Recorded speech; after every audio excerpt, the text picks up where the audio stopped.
Airing on Asheville FM 103.3 LPFM in Asheville, this is The Final Straw Radio, a weekly anarchist and anti-authoritarian broadcasts and podcast emanating out of occupied Chalagi land in southern Appalachia. We bring you voices and perspectives from projects and struggles all around the world, and you can find our archives, transcripts, ways to follow us and support us at thefinalstrawradio.noblogs.org. This week we are sharing two segments. First up, an interview with Abdaljawad Omar, a writer, analyst, and assistant professor at Birzeit University in Bethlehem in the West Bank in Palestine. We speak about the status of the ceasefire, the continued killing by the Israeli state, and the lack of significant humanitarian supplies being brought in, food and medicine, into Gaza, as well as ongoing violence in the West Bank and settlement expansion and settler impunity, representations of Palestinian resistance in Western media, and meaningful solidarity from abroad. There's links in our show notes to find more writing by, and also some podcasts that Mr. Omar participated in. And the next segment was recorded at the annual A-Radio Network gathering that happened in Freiburg, Germany this year. For this segment, you'll hear people discuss a workshop that they participated in about thinking through preparation for rising authoritarianism, as well as keeping safe while preparing for social revolution. Feel free to reach out to the projects on the participant page for the A-Radio Network website, which is linked in our show notes. We suggest that you may first try the A-Radio Berlin's website and email, because they're very good at answering their email. If you would like to get a hold of the materials that they use for the workshop to host one in your community.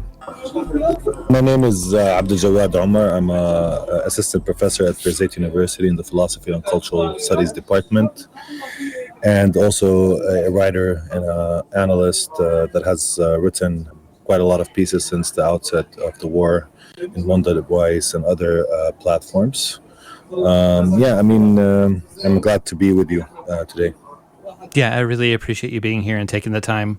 So currently there's a ceasefire that was declared by Donald Trump between Hamas and the IOF in Gaza, and yet there is only a trickle of medical and food aid being allowed into the devastated occupied territory, and Israel is continuing to murder Palestinians. Could you talk about the ceasefire, the hope that you see in it, and the role that this declaration of ceasefire appears to play in Israeli plans?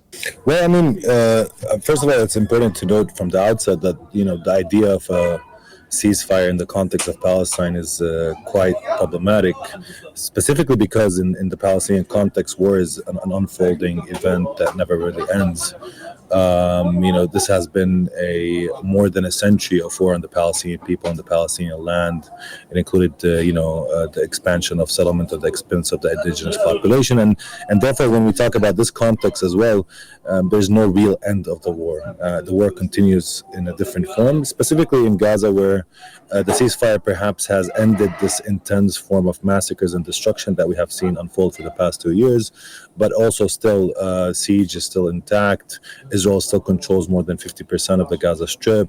It still trickles in food, and still the prices of food are quite extraordinary in the Gaza Strip, impoverishing people, and of course creating the conditions even for the continuation of, hunger and conditions of famine, and of course the continuation of the killing machine, but in a lesser intensity than we've seen in the past 2 years. So in many instances, this is a ceasefire that actually does not end with a total end to the, firing on people or the massacres, or even the trickling, as you also said, the trickling of aid in quantities that are not actually appropriate for the Gaza Strip itself. So this is the conditions now on the ground, and it's quite problematic again to think of it as this as the end of the war. And of course, I don't think most Palestinians in Palestine, whether in the West Bank or in Gaza, I don't think we have a hopeful sense of the future. There's a very bad taste, and uncertainty still hovers in the environment. People are still scared. People are still in mourning, and the future still looks bleak. And one of the reasons for that is that despite the current war and the attempted genocide and total annihilation of the Palestinian people, which in relative terms has failed since Israel had to agree to some sort of accommodation with the Palestinians, even in the Gaza Strip, despite the dire consequences that we speak of, we still see a Israeli state and government and leadership that is not willing to really speak of a political grammar that actually recognizes Palestinian rights or undoes the systematic injustices, including the apartheid system it's set up, and still seeks in many ways to find opportunities for the continuation of the annihilation, if not now, then somewhere, in the future. So we're still caught in this loop, a loop of death, a loop of attempted annihilation of the Palestinian people. And this is why I think also the future does not really, for us in Palestine, look anything hopeful, at least at the moment. Right. I know that a talking point for decades now has been the idea of a two-state solution, and it seems pretty clear that the Israeli state isn't actually open to any of that. They might mention such a thing and recognize that maybe a Palestinian Authority could rule over certain parts of the territory, but they're foreclosing the possibility of any such thing with their policies as they stand, right? So, I mean, what could be a solution for them other than a final solution of fully evicting the indigenous populations? Well, I think it has become clear that what we need is actually the de-Zionification of Israel.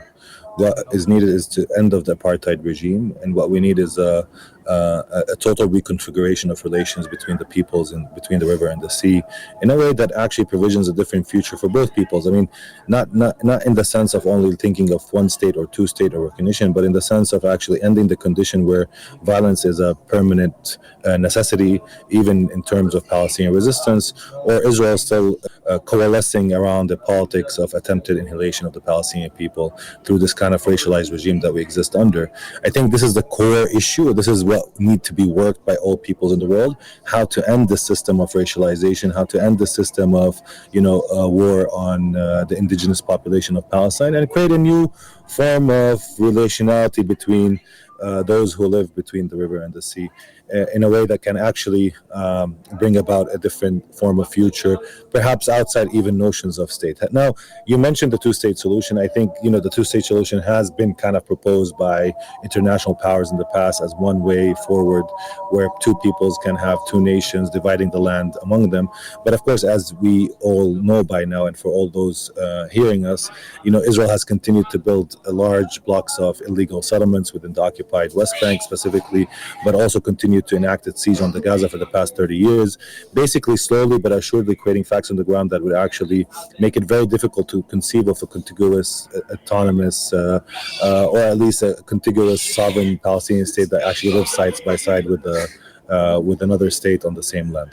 So there has been a deliberate architectural, political, diplomatic attempt by Israel to actually destroy the premise of the possibility of a Palestinian state to emerge. Now, this does not mean it could not emerge now, because if there is a will on the part of the international community, then there is also a way to actually force a two-state solution on Israel. I think this is one of the issues that have come out also in the current genocide, is that Israel has had total impunity on its actions and policies, and ending that impunity is actually a precondition to conceive either the de-Zionification of Israel itself and the configuration of new relations between the peoples, between the river and the sea and beyond, or at least a two-state solution or any other form of solution that can actually be brought about that actually guarantees Palestinian right, including the Palestinian right of return and self-determination, and of course the right for freedom and dignity for the Palestinian people on the land of Palestine.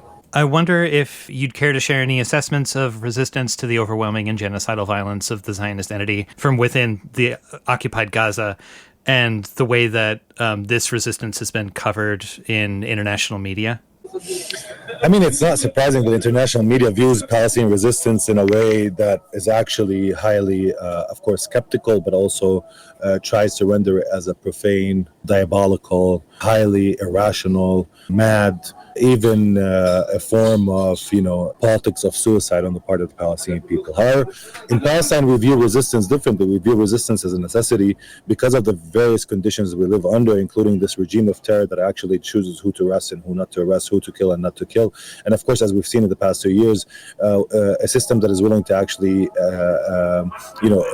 go all genocidal on the Palestinian people. As villages in the West Bank are choked by settlements, as settlers roam around olive groves and burn them or attack people, as we see, of course, these fascist militias also killing Palestinians on the road to work, or in the Gaza Strip where 90% of the built infrastructure was destroyed, and of course daily massacres averaging around 100 murders a day was enacted, including of course the use of hunger as a weapon of war.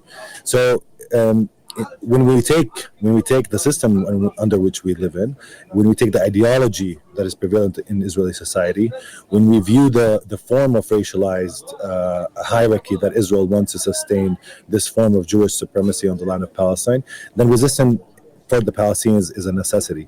Now, what is echoed in Western mainstream, reception of resistance is that this is a form of terror.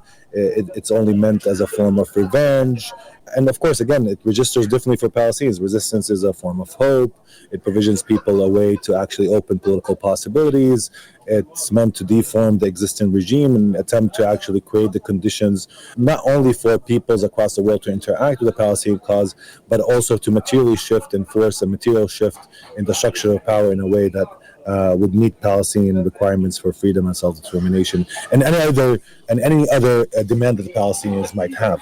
However, this doesn't mean that we shouldn't assess the resistance tactically or strategically, the foresight it has, the way it actually calculated its decisions to actually engage in this offensive maneuver on October 7th, or whether it was successful or not successful. Of course, there's a lot of discussion even among Palestinians around that, whether this was the right move or the wrong move. But one thing that we can say in this current war is that what happened is that Israel revealed its true face. And in revealing its true face in this obscene manner, it conducted its genocide. It has also lost some of its ability to sustain itself in the future. That is, of course, contingent on the ability of people who now have seen what has been unfolding in Palestine for the past 130 years and more. And of course, in the past 2 years specifically, it's incumbent on them to also take Palestine as a cause that not only liberates the Palestinians, but also touches the very foundations of political structures in their own societies, including the U.S.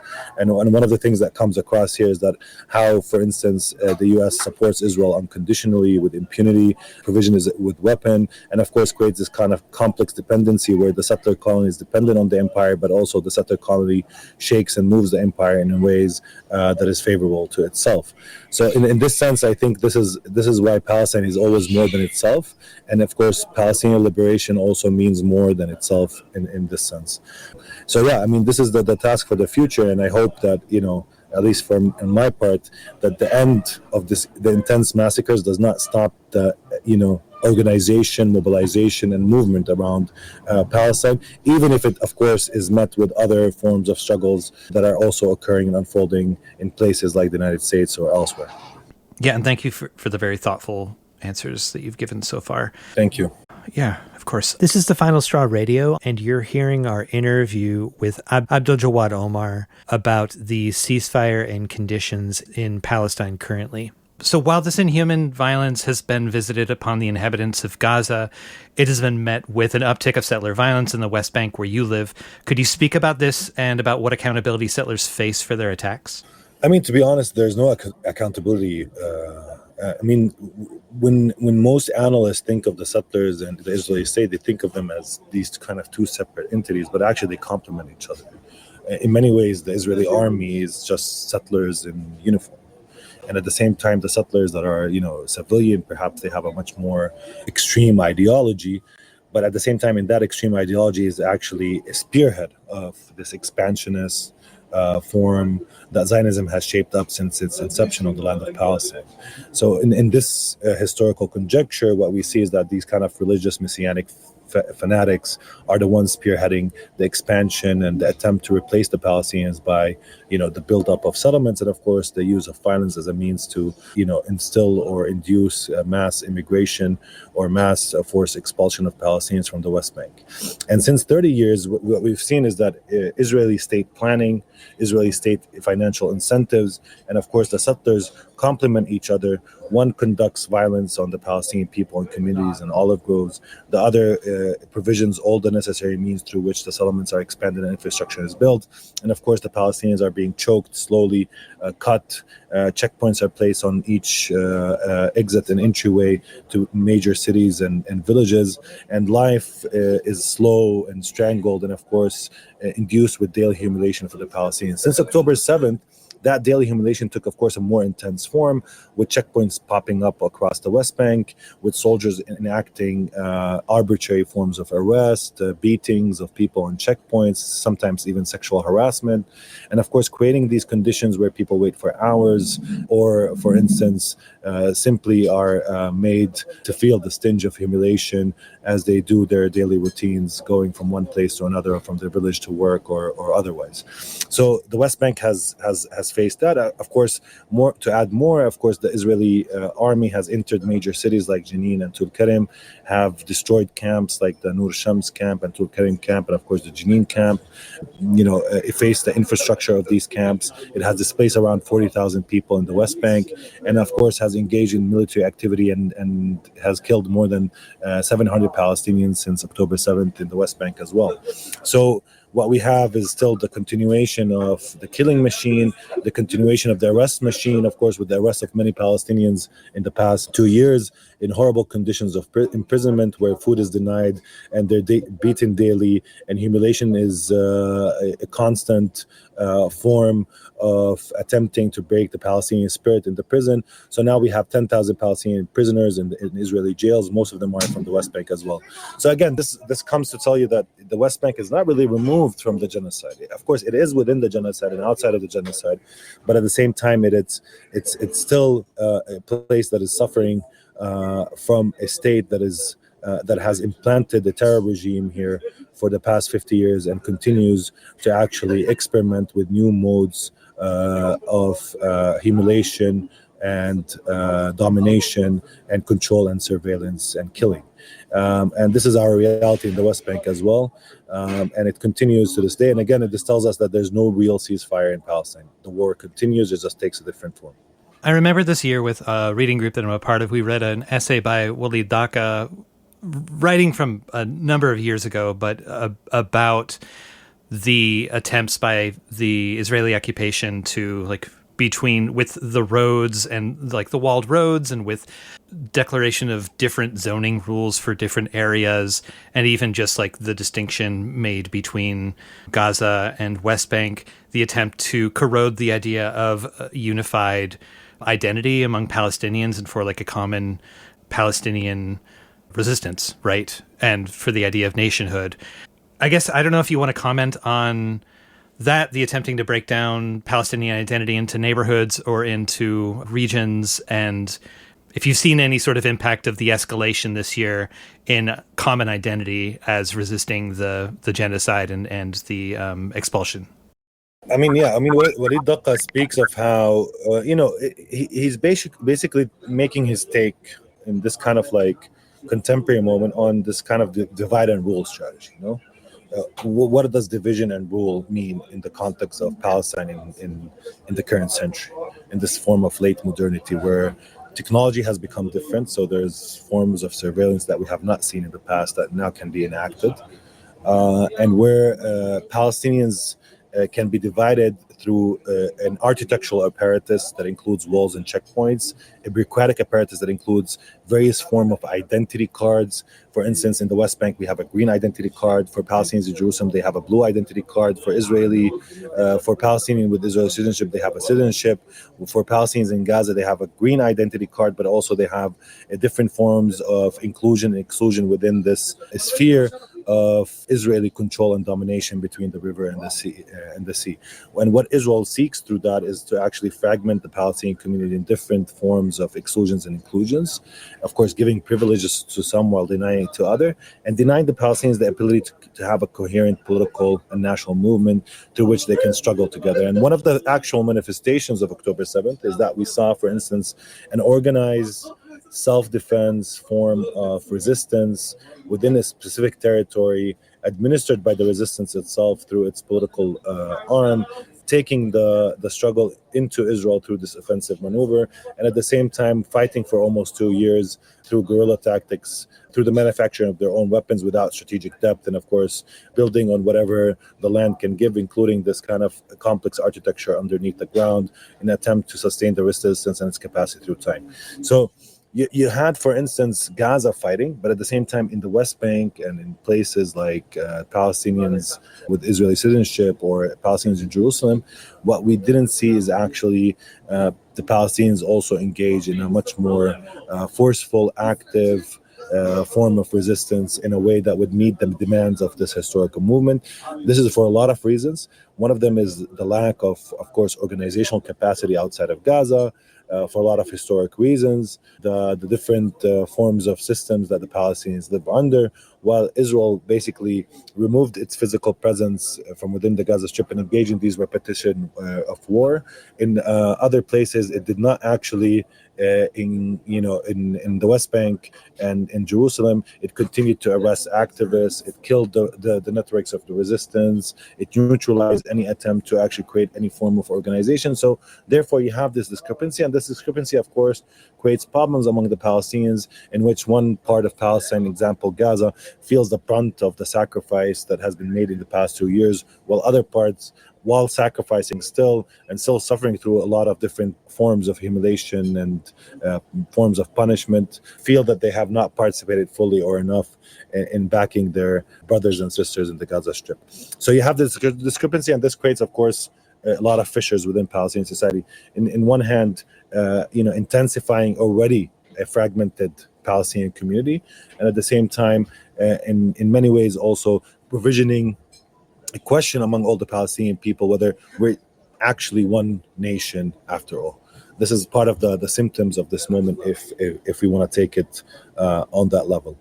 But at the same time, of course, the fact that the settler colony eventually wants to get rid of all Palestinians also forces, if you want, the Palestinians to reckon with the fact that they are Palestinians and that they have something shared, which is this kind of common threat, despite the current system of, inclusions and exclusions, privileges to some and less privileges to others that exist between the river and the sea. Cool. Thank you.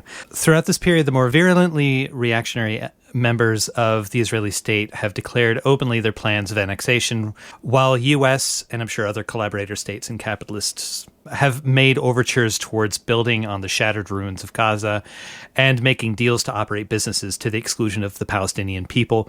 Can you describe some of this for the mostly U.S.-based audience? Well, I mean, there has been a lot of proposals for plans for this kind of after, the day after of Gaza. And most of them were actually conceived, I would say, from these planners and designers or, futuristic designs coming from the metropole and coming specifically from this kind of billionaire, high-tech, and at the same time political managerial class of the empire.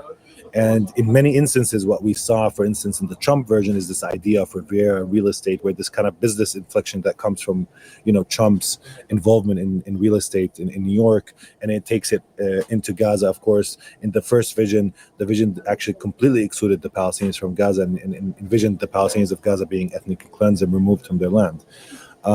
Currently, of course, talks about what form of life will shape up in Gaza is still kind of provisioned by these different pan-competing ones that actually include Gazans staying in, ones that include the buildup of Israeli settlements while Palestinians in Gaza remain, and ones that still hope that actually Palestinians will be removed. And they all share something in common, is that they're not really expressions of what the Palestinians in Gaza really want, and nor the Palestinians want. Not only the rebuilding of Gaza, not only the provision of forms of economic life, but of course, one of the important facts of why we actually had this war, which is a solution, a political solution that will actually see the Palestinians live a dignified life with their rights intact and ensured, and of course, ends this kind of Jewish supremacist regime between the river and sea and creates the possibility for de-Zionification and of course for some sort of other arrangement to actually arise in this area.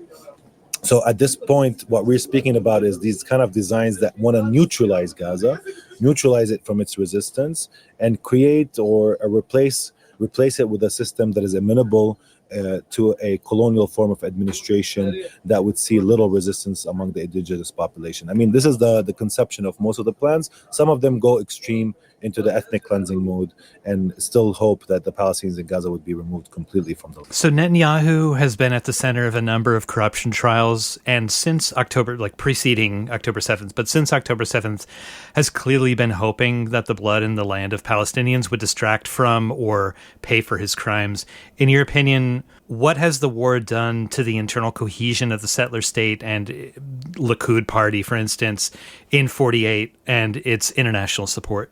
No, I mean, I think one of the clear things that comes out of this 2-year massacre of the Palestinians and attempted genocide of the Palestinian people and ethnic cleansing is that the world now, specifically in places like the United States, where there was for a long time a Zionist ideological apparatus that actually hegemonized the imagination of the American population, we can see this fracture. I mean, we just had, for example, somebody like Zohran Mamdani winning elections in New York, but partially out of this kind of change in attitudes towards Israel.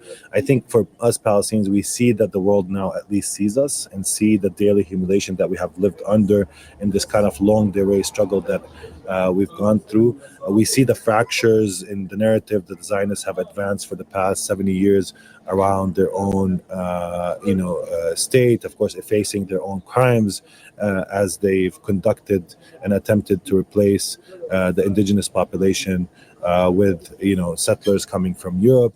At the same time, I think that will have consequence in the future on the ability of Zionism to sustain itself, at least as a coherent movement with the backing of the imperial metropole. I'm not saying it will not, because of course there is still a lot of support, specifically among specific classes in the United States, for the continuation of the support for Israel itself.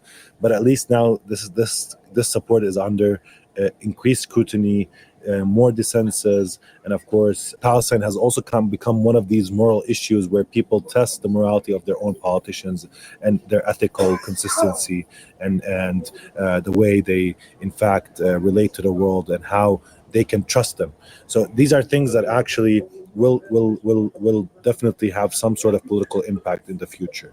But of course, one of the provisions for the continuation of this form of racialized regime, one of the conditions for its continuation is impunity, is the fact that Israel can get away with committing a genocide live streamed on our phones without the media, the mainstream media, without institutions that speak of liberal values, and without politicians that speak of Russian invasion of Ukraine as an occupation and an immoral rot, and at the same time turn towards Israel and back it with all the bombs and with all the financial means to commit a genocide out in the open. So I think this is something that the world will have to reckon with. But one of the results of at least the past 2 years is that the Palestinians feel a bit more seen, that attitudes are changing, that the world have looked at the corruption and rot in Israeli society, at its support for genocide, at its mass participation in the conduct of the crime. And this is why it's important also to not reduce what happened to the figure of Netanyahu himself, because this is a much more systematic, ideological, and political program shared by the vast majority of Israelis and their political formations, left of center, and right wing as well, in all their manifestations. Having said that, I think the fractures within Israeli society have already been out in the open for a long time, between the different tribes of Israel, between this kind of center liberal left that is of course still insistent on a Jewish supremacist state between the river and the sea, and of course the Messianic Jewish right wing, which is attempting a take of the state, an attack on the various institutions of the state, and the reconfiguration of the state in a way that actually meets its own ideological demands. So we've had that fight going on for a long time. I think for at least in the past 2 years, the fact that Israel attempted a genocide, attempted the ethnic cleansing of the Palestinians, but have not succeeded, will only come back to haunt and intensify actually these fractures within Israeli society. Not only because there has been a lot of economic loss on the part of Israel, not only because we've had also, we've seen many problems come to the fore, but because at the same time, Israel cannot seem to produce actual alternate leaders to somebody like Netanyahu, who's keeping the system intact. But once Netanyahu is out of the picture, I think that that type of fight will actually just intensify and increase, even if there's still strong institutions that are trying to maintain some safeguards against, for instance, some sort of dictatorial system, even within Jewish society itself coming to the fore, or against the implementation of, if you want, halakha or Jewish religious laws within the state itself. And of course, here, I think the losers will be the center liberal elites who sustain the economic vitality of Israel, but at the same time will be faced with increasing pressure as the state is remade in the figures of the like of people like Itamar Ben-Gvir and of course Bezalel Smotrich, who are now on the forefront of Israeli politics, and of course the spearhead of the settler movement and its expansion in the West Bank and in Gaza and other places as well. This is the Final Straw Radio, and you're hearing our interview with Abdaljawad Omar about the ceasefire and conditions in Palestine currently. I think we've also seen, and this is nothing new, right? Because there have been movements in the past of refuseniks, but you have seen a number of young people publicly refusing to participate in the military or in the civil system, and going to prison for short periods of time for it, probably losing the opportunity for employment in the system, probably getting bullied, I'm sure lots of other things.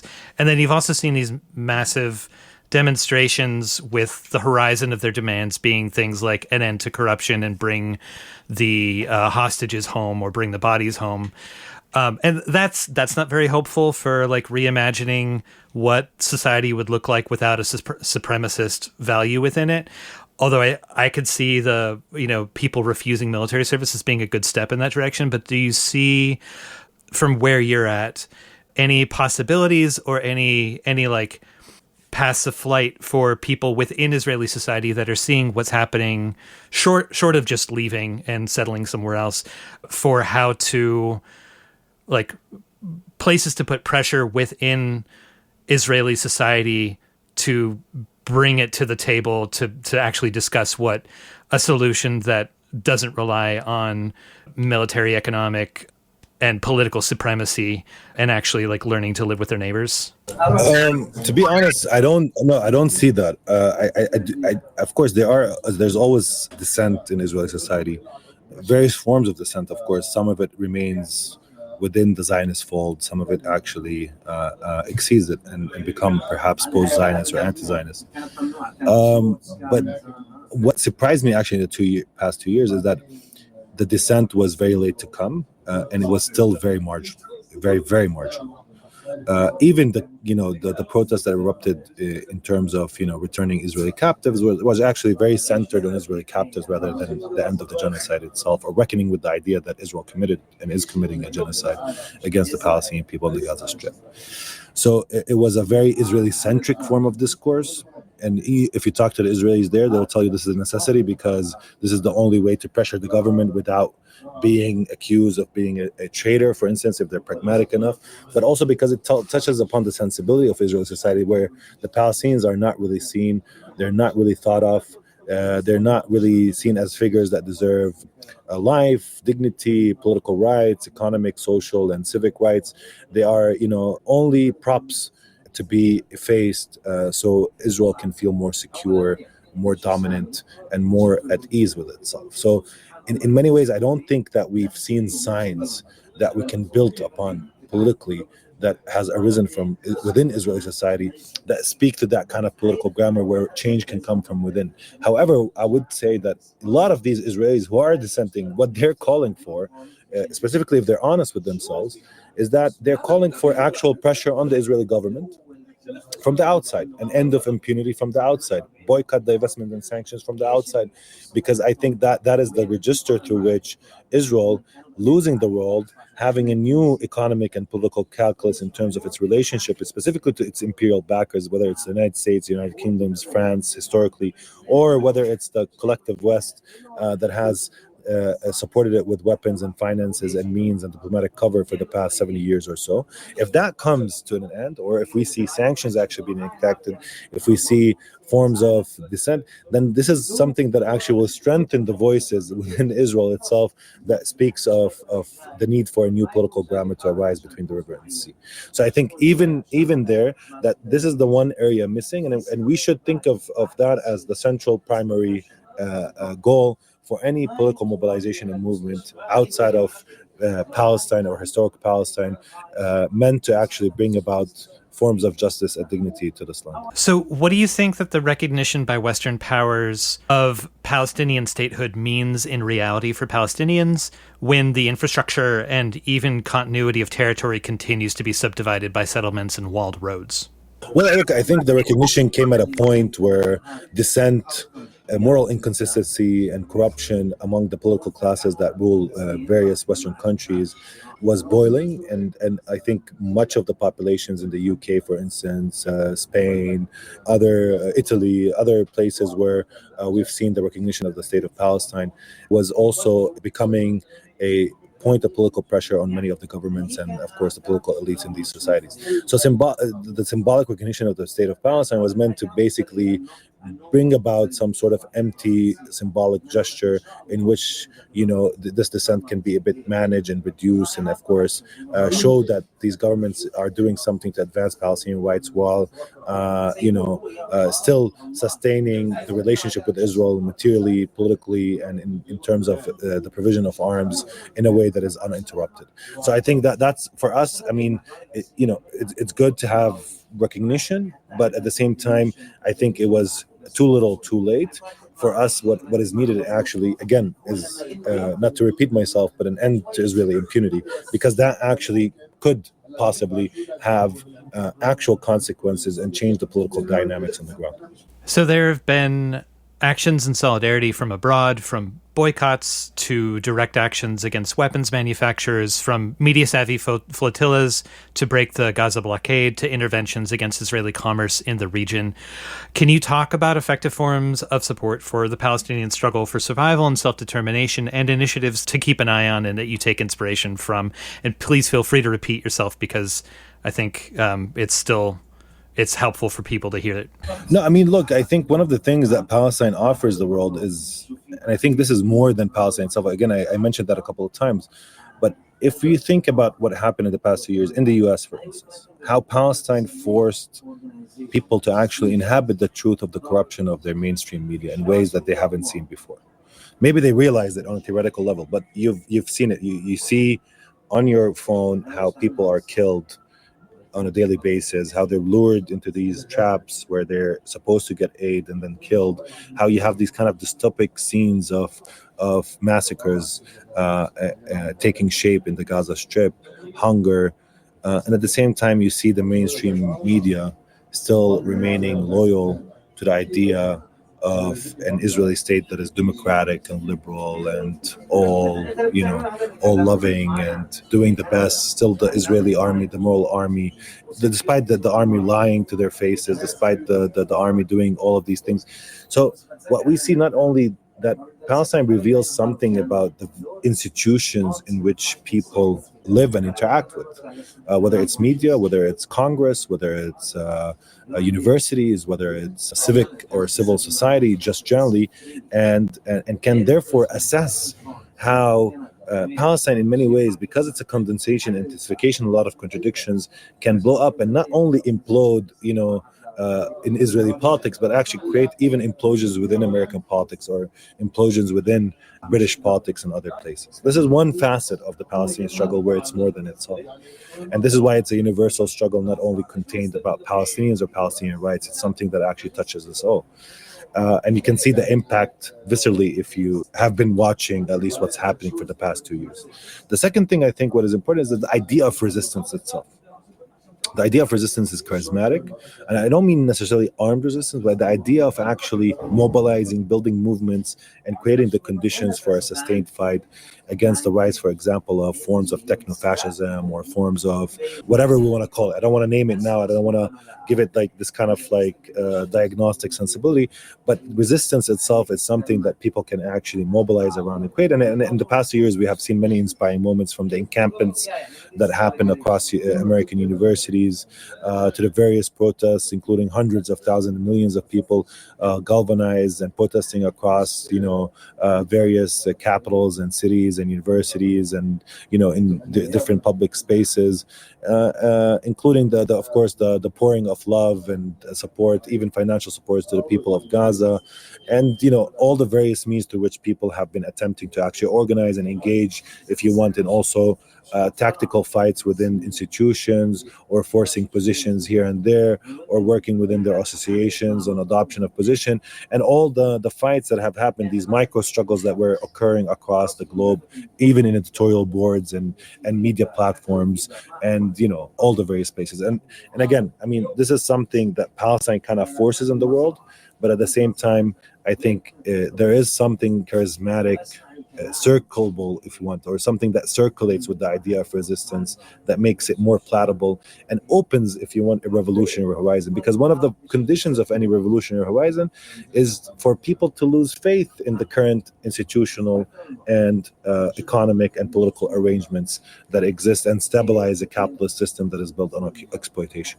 And Palestine has managed to do that as well. Of course, this is where the problem also lies, because what we've seen in the West is that this is a moment that intensified, if you want, the right-wing agenda, one where the loss of faith in various institutions, including the universities, was picked up by the right wing as a means to even attack them further.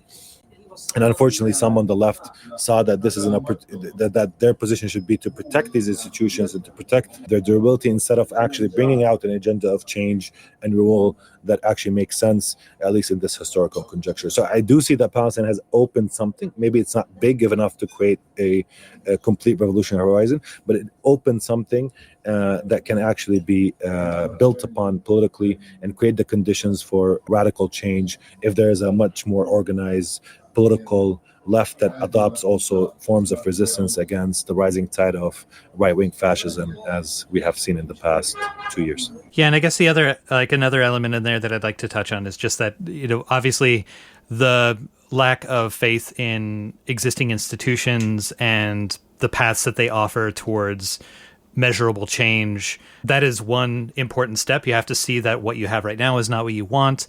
But then there's the path of desire that has to be part of that as well. Is what do you want? What can we build? What would it look like? And how would it be different from what we've got now? How do we get there? And yeah, I guess I wonder if you could speak a little bit about, just to be Amerocentric, because this is what we do, and also because this is where most of our audience is.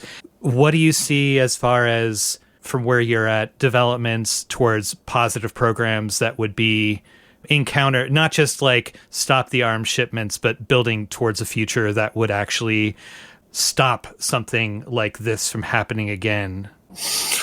Well, I mean, at least, for me, I don't have a prescription here. I'm very aware of prescribing things on people, because I think that there's room for coalitions, there's room for a direct action, there's room for, but I've always seen that the most important element is an organizational ecosystem, if you want. And I say ecosystem because, it's built upon the ability, for instance, to have a show like yours, to have awareness-raising activities, to have things like mobilization and the ability to enact direct action in ways that is meaningful, to pressure the system more. And I think one of the, there's a lot of great efforts that happened in the past 2 years.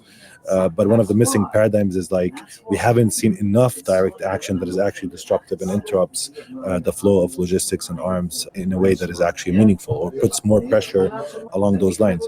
But having said that, the most important element, generally speaking, when I was speaking of the West Bank and its inability to actually act, it's also because of the inability to actually create a political and social organization that can meet that demand in the West Bank and Jerusalem and other places. So it's always about the ability of people that share at least an ethical orientation and a political hope for some sort of change that moves at least in the right direction to bring about an organizational infrastructure that makes sense to put whatever pressure is needed to take power at least eventually, but at the same time to be able to at least disrupt the systems that may be in a meaningful way, so that something like Gaza, even in other places, becomes much harder to enact and much more pricey for those who are willing to engage in such forms of violence in the future.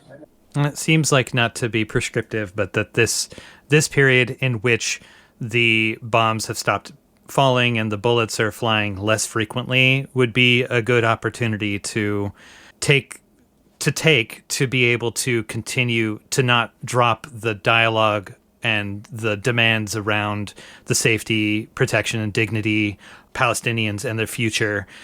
Just because the genocide has pulled back a little bit, doesn't mean that it's not being enacted and that it's not going to ramp back up again in the near future. Right?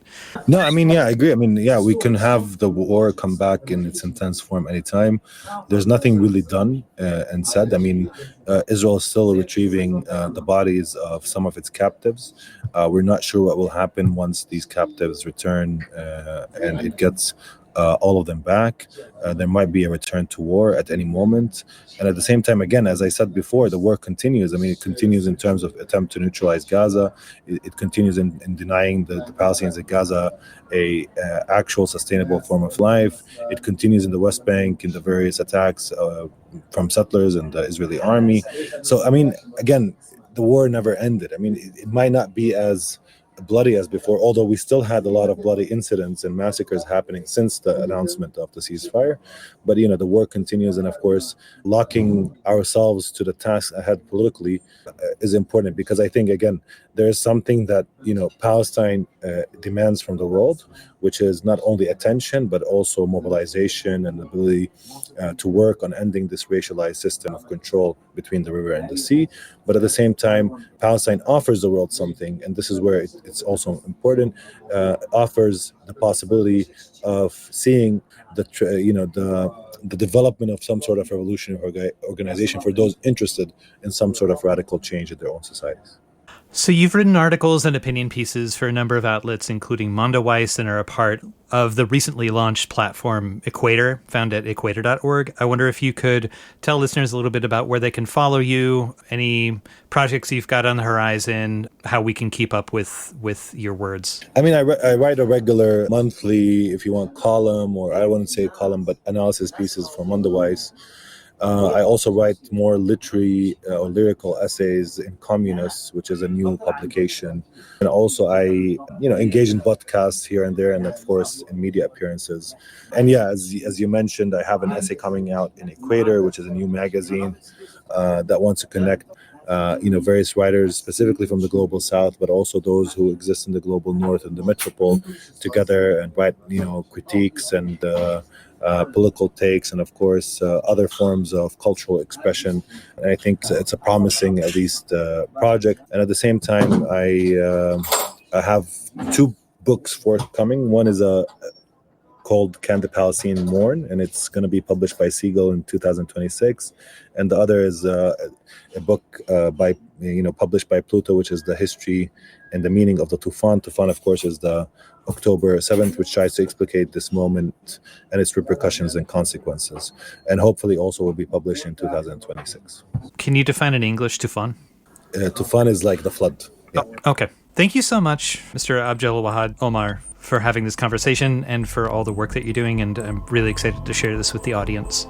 Thank you for having me. This is The Final Straw Radio, and you just heard our interview with Abdaljawad Omar. If you want to support The Final Straw Radio, you can subscribe to our podcast via various streaming platforms, follow, rate, and share our materials online, and learn more at tfsr.media. And if you'd like to fund our transcription work that allows for easier translation, more accessibility of content, and the zines that we produce for each interview, consider picking up some merch from us or making a one-time or recurring donation via PayPal, Stripe, Venmo, or LibrePay, or joining our Patreon to access early release content and other goodies via the links that you can find at tfsr.media/support. Finally, if you'd like to hear us on your local radio station, visit tfsr.media/radio to find more info or reach out to us for some help. Thanks for listening. The Final Straw is a proud member of the Channel Zero network of anarchist podcasts, and here's a jingle from another member of CZN. The Anarchist. Radio Berlin. From across the pond. So it's the Anarchist Radio Berlin. With audios in English, Spanish and German. And please, don't mention the war.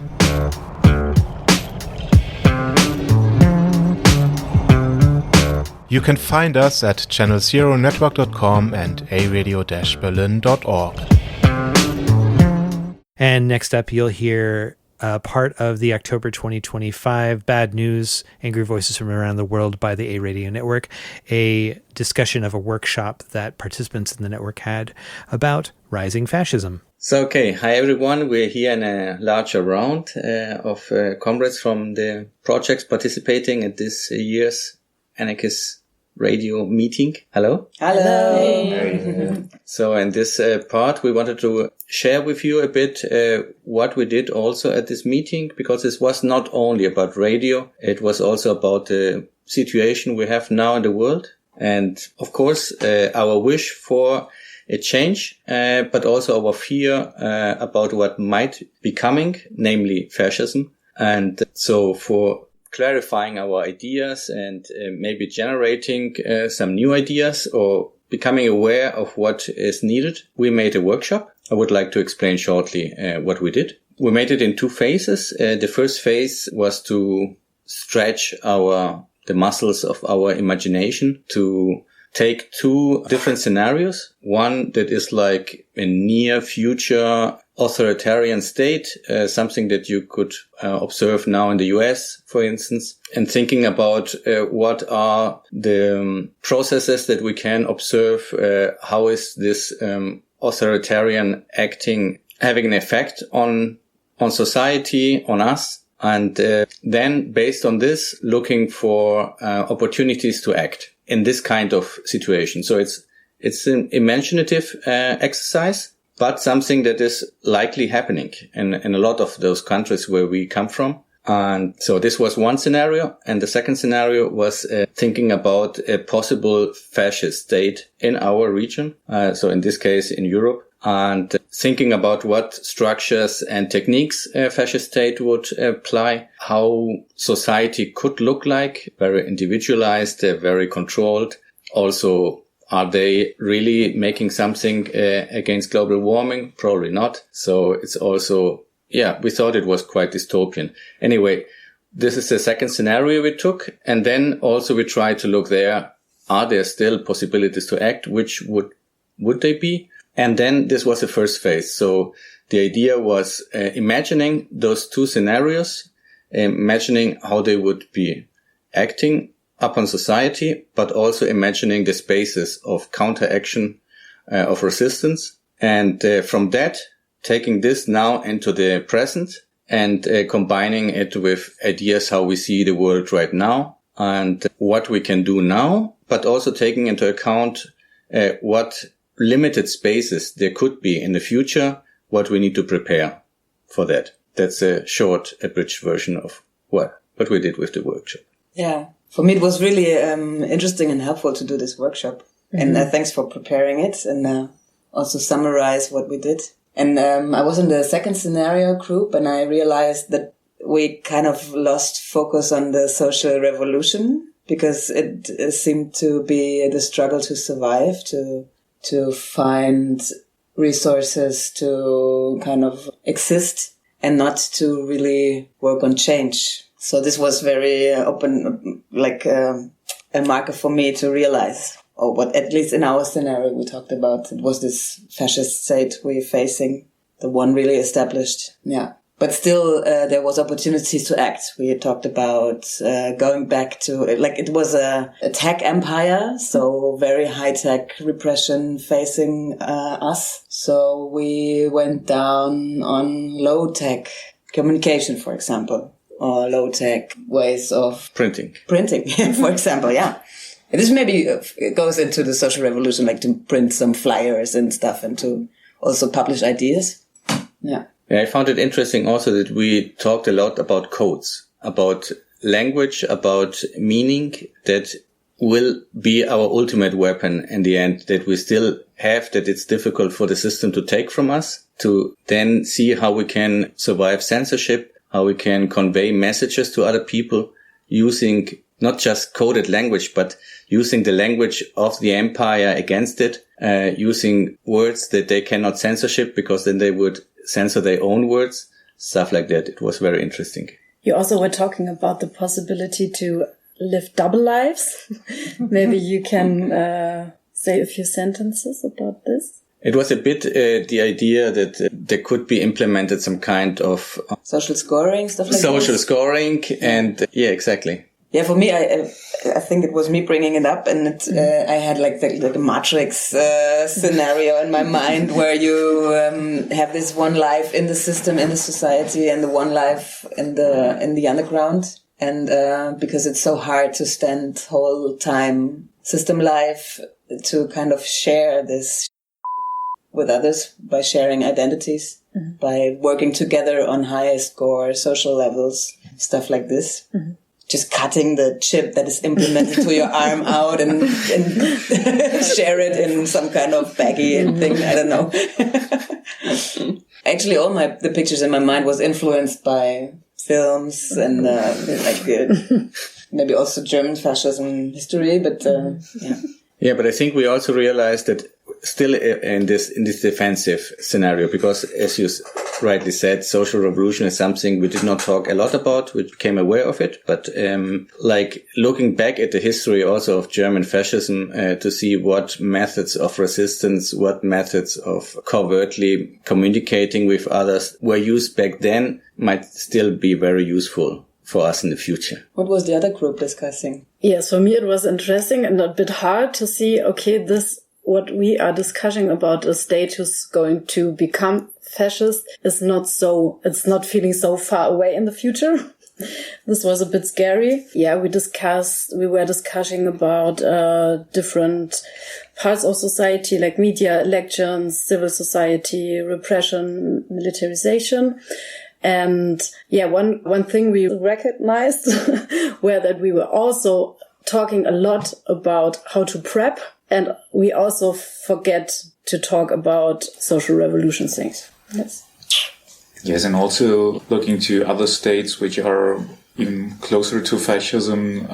We saw from our point of view of a radio project, there is all huge threats going on against media. And if we want to survive, we also need to have some alternative medias like nowadays. We cannot just focus on these nowadays technologies or platforms which will be threatened and taken away. Maybe even radio as we use it nowadays will not be possible to use it this way anymore. Yeah, media and way of communications was also a topic which we face now, not just in a future dystopia. And for me, one of the most important things was how important it is to have networks with people who know each other personally.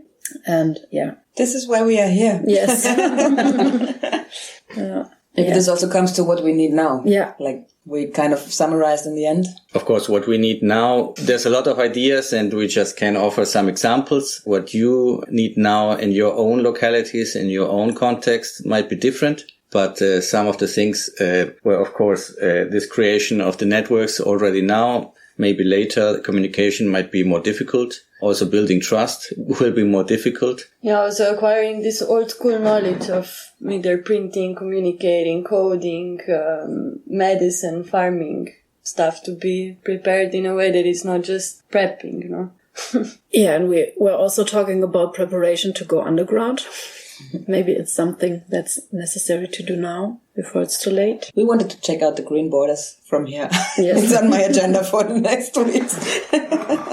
Yeah, no, that's actually also not in the future, because already now we are seeing that comrades, not just, of course, people who suffer these deportations all the time. And now it's also getting to the politically active people, like in the US, that need to leave the country and stuff. So when it comes to Europe, of course, this border topic will be a very important thing to be able to save people, give them some safe place to hide. But as we said before, also we don't want that this happens. We now still can act, and preparing for a fundamental change might be also a way to push back the fascists. And I think one of the things we got out of the workshop is also that we need to actively talk about these topics, not just between two small points, but really make the time, make it a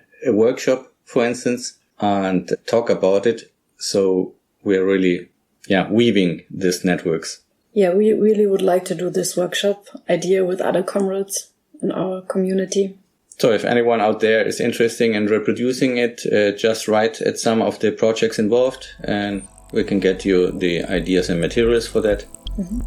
This is The Final Straw Radio. The show will later be archived at thefinalstrawradio.noblogs.org, and you can email us with questions and suggestions at thefinalstrawradio@riseup.net or thefinalstrawradio@protonmail.com.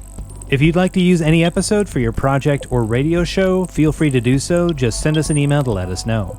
If you care to, you can send us letters at TFSR, P.O. Box 6004, Asheville, North Carolina, 28816. Programming support is brought to you by Firestorm Books. Located at 1022 Haywood Road in West Asheville, Firestorm is a bookstore and social movement space owned by its workers, in operation since 2008. Their event calendar and complete catalog of books can be found online at firestorm.coop.